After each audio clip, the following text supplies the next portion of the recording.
ایک شاعر صاحب ہوا کرتے تھے، نام تھا ان کا باب الغذائی، بہت بڑا شاعر تھا وہ، مگر اتفاق سے اس کی عادت بہت غلط ہو گئی، میں نوشی کی عادت، ترجمہ نہیں کروں گا اس کا، گندی عادت پڑ گئی تھی۔ ایک جوان لڑکا بھی تھا اس کا، ایک دن اچانک اس کی طبیعت خراب ہو گئی، نتیجہ یہ ہوا کہ رات کا کچھ حصہ گزرا کہ اس کا انتقال ہو گیا، مگر موت کے وقت اس شاعر کا چہرہ بدل گیا، سیاہ کالا چہرہ ہو گیا، صورت بدل گئی۔ لڑکے نے جب باپ کا یہ حال دیکھا تو لڑکا دل ہی دل میں یہ کہنے لگا کہ ابھی تو رات کا اندھیرا ہے، میرے باپ کا چہرہ کالا ہو گیا، اللہ، صورت بدل گئی، یہ گناہوں کی زیادتی کی وجہ سے تھا۔ اللہ، تو اس نے سوچا کہ جب دن کا اجالا پھیلے گا اور لوگ میرے باپ کا یہ چہرہ دیکھیں گے، یہ تو مر گئے چلے گئے، مگر میں جب تک زندہ رہوں گا لوگ مجھے تانا دیتے رہیں گے۔ یہ سوچ کر اس لڑکے نے اکیلے ہی رات میں کفنایا، غسلایا اور قبر کھودی، اکیلے ہی نماز پڑھ کر کے اکیلے ہی دفن کر دیا۔ اللہ، دفن تو کر دیا اس نے، مگر جب بستر پہ لیٹا تو اسے نیند نہیں آئی، کروٹ پہ کروٹ بدلتا رہا، یہ سوچ کر کے جب بوقت مرگ باپ کا چہرہ اتنا بدل گیا تھا تو اب قبر میں کیا حال ہو رہا ہوگا، اللہ، یہ سوچ سوچ کے اسے نیند نہیں آ رہی تھی۔ کہتا ہے، اسی کا بیان علامہ معین الدین کاشفی نقل فرماتے ہیں، وہ کہتا ہے میں پوری رات کروٹیں بدلتا رہا، نیند میرے پاس نہیں آئی، صبح اٹھا، نماز سے فارغ ہوا، دن نکلا، پورا دن گزارا میں نے، پھر رات آئی، نیند پھر نہیں آ رہی تھی، کب کس وقت نیند نے مجھے اپنی آغوش میں لے لیا اور میں سو گیا۔ ادھر سویا تو خواب میں میں کیا دیکھتا ہوں کہ جنت کا پرنور ماحول ہے اور میرے باپ اسی نوری جنت میں تشریف فرما ہے، سبحان اللہ، سبحان اللہ، چہرہ بہت نورانی ہے، لباس نورانی، حلے نورانی پہنے ہوئے، جنت کی بہاروں میں۔ بیٹا یہ دیکھ کے بہت تعجب میں ہوا، اس نے کہا کہ میں نے اپنے باپ کو سلام کیا، باپ نے سلام کا جواب دیا، بیٹے نے کہا ابا جان یہ میں کیا دیکھ رہا ہوں؟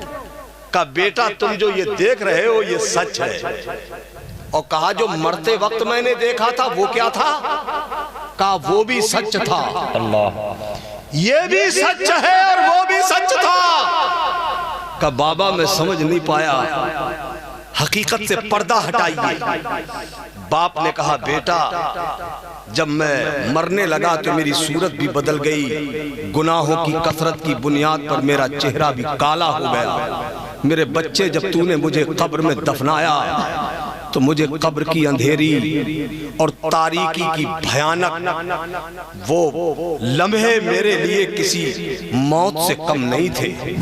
میرا بیٹا میرا دل بہت گھبرا رہا تھا اس اندھیرے میں، اسی اندھیرے کی طرف سرکار اعلیٰ حضرت نے اشارہ کر کے کہا تھا اکیلا گھر، اندھیرا گھر، اکیلی جان، دم گھٹتا دل اکتاتا، خدا کو یاد کر پیارے وہ ساتھ آنے والی ہے۔ وہ کہتے ہیں کہ میں اسی اندھیری کوٹری میں تڑپ رہا تھا، بہت بے چین تھا، میں سوچ رہا تھا میں اتنا گنہگار ہوں، اب عذاب کے فرشتے آئیں گے اور مجھے سخت عذاب دیں گے۔ ابھی میں اسی کشمکش میں تھا کہ میں نے دیکھا کہ اچانک میری پوری قبر روشن ہو گئی، اندھیرا دور ہو گیا، نور ہی نور میری قبر میں ہو گیا۔ پھر میں نے دیکھا کہ اسی نوری ماحول میں میرے نوری آقا تشریف لے آئے، مدینے کے تاجدار تشریف لائے، انیس بے کسا تشریف لائے، رحمت للعالمین آئے، انیس بے کسا آئے، انیس الغریبین آئے، راحت العاشقین آئے، مراد المشتاقین آئے، شمس الضحا بدر الدجا، میرے آقا تشریف لے آئے۔ میں نے اپنے سرکار کو دیکھا تو میرا دل خوش ہوا، میرا جی چاہا کہ میں اٹھ کر کے اپنے آقا کو سلام پیش کروں۔ سرکار کائنات نے میری طرف اشارہ فرماتے ہوئے کہا کیا تیرا ہی نام باب الغذائی ہے؟ حضور نے فرمایا کیا تیرا ہی نام باب الغذائی ہے؟ تو کہتا ہے میں نے اپنے سرکار کے زبان اقدس سے اپنا نام سنا تو میں 1000 جان سے قربان ہو گیا۔ اللہ اللہ اللہ اللہ کہ میرے آقا مجھے یاد فرما رہے ہیں، میرا نام جانتے ہیں میرے آقا، اللہ میں 1000 جان سے قربان ہو گیا۔ میری زبان حیرت کی وجہ سے کھل نہ سکی، میں نے سر ہلا دیا اس بات میں کہ ہاں حضور میرا ہی نام باب الغذائی ہے۔ سرکار نے فرمایا باب الغذائی تو نے میرے شہزادے حضرت امام حسین کی شان میں ایک قصیدہ لکھا ہے۔ آئے ہے بابا زندہ باد، واہ سبحان اللہ، تم اپنے مقدر پہ ناز کرو، کیا بات ہے، واہ تم جو اپنے قلم سے ایک ایک مصرع چن چن کے کسی کی شان میں لکھتے ہو، یہ معمولی نہیں ہے۔ یہ میرے رب کو منظور ہو جائے تو تمہارا ایک ایک مصرع کوثر و سلسبیل سے دھل دیا جائے۔ سبحان اللہ سبحان اللہ۔ کہا کہ وہ قصیدہ جو تم نے میرے بیٹے حسین کی شان میں لکھا ہے وہ مجھے بہت پسند ہے۔ اے باب الغذائی ذرا تم ایک بار اس قصیدے کو مجھے پڑھ کے سنا دو۔ کاش ایسا ہو جائے میرے نبی کی نعتیں پڑھنے والوں، کاش ایسا ہو جائے۔ آقا تشریف لائیں اور کہیں عثمان ہارونی ذرا میری نعت کا ایک مصرع تو سنا دے۔ اے راشد مرکزی بہت تو نے نعتیں پڑھی ہے، آج تو میری نعت پڑھ کے سنا دے، کاش ایسا ہو جائے۔ خدا کی قسم تو تم سے زیادہ نصیب والا دنیا میں کوئی۔ بے شک بے شک۔ باب الغذائی کہتا ہے میرے آقا نے جب مجھ سے کہا کہ باب الغذائی ذرا وہ قصیدہ تو سنا دے، تو کہتا ہے کہ میں نے ہاتھ باندھ لیے، ادب کے ساتھ اپنے آقا کو قصیدہ سنانے لگا۔ کہتا ہے شرم و حیا کی بنیاد پر میری نظریں نہیں اٹھ رہی تھی، میں وہ قصیدہ پڑھ رہا تھا۔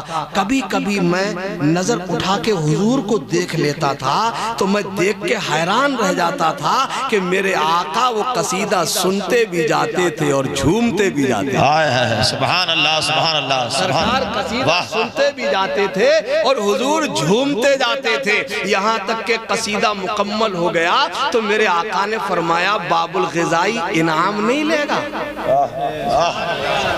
انعام نہیں لے گا باب الغذائی۔ کہتا ہے کہ میں تو گناہوں کے بوجھ کے تلے دبا ہوا تھا، میں تو خاموش پڑا رہا اپنے آقا کے قدموں میں۔ میرے سرکار نے اپنا نورانی ہاتھ اٹھایا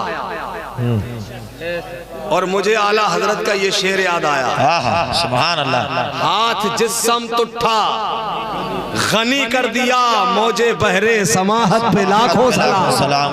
میرے آقا کا ہاتھ اٹھا، میرے آقا نے باب الغذائی کو اپنے قریب کیا اور باب الغذائی کے چہرے پر اپنا نوری ہاتھ پھیر دیا۔ کہتے ہیں میرے نبی کا ہاتھ میرے چہرے پہ پھرنا تھا کہ میرا چہرہ ہی نہیں پورا بدن نورانی ہو گیا۔ واہ واہ سبحان اللہ۔ پھر میرے آقا نے جو نوری جبہ حضور پہنے ہوئے تھے، حضور نے وہ نوری قبا شریف اتاری اور مجھے پہنائی اور پہنا کے کہا باب الغذائی وہ دیکھ جنت میں جو نوری محل ہے وہ تیرے ہی لیے میں نے اللہ سے مانگ لیا ہے۔ نعرہ تکبیر، اپنے ہاتھوں کو اٹھا کے جواب دے، نعرہ رسالت، مسلک اعلیٰ حضرت، عنایت مصطفیٰ، سخاوت مصطفیٰ، محبت مصطفیٰ، پیغام مصطفیٰ، سیرت مصطفیٰ، نعرہ تکبیر، زندہ باد زندہ باد۔ یہی وجہ تھی اعلیٰ حضرت سوتے جاگتے اٹھتے بیٹھتے جب بھی اعلیٰ حضرت کی آنکھ کھلتی ہے قلم اٹھتا ہے تو کچھ اور نہیں کرتے، اپنے نبی کی تعریف کرتے ہیں، چاہے وہ نثر میں کرے چاہے وہ نظم میں کرے۔ اعلیٰ حضرت اگر فتویٰ بھی دیتے تھے وہ فتویٰ بھی کسی نام سے کم نہیں ہوتا تھا۔